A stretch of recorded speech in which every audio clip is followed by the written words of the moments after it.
Honorable Egay Arise, May I speak on a question of personal privilege?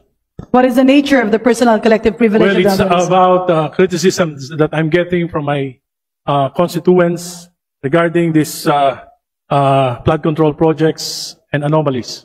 Session suspended.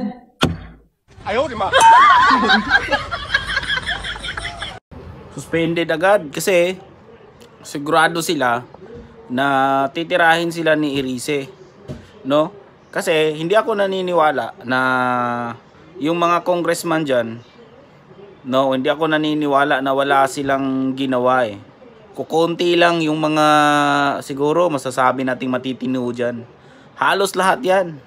Kahit yung Makabayan Block, no, may mga kalukuhan yan. No, yung Congress na yan tinatawag na House of Representatives. No, tulad nito, gustong mag-privilege speech tungkol sa flood control. No, sa mga insertions na ginawa last year. Session suspended agad.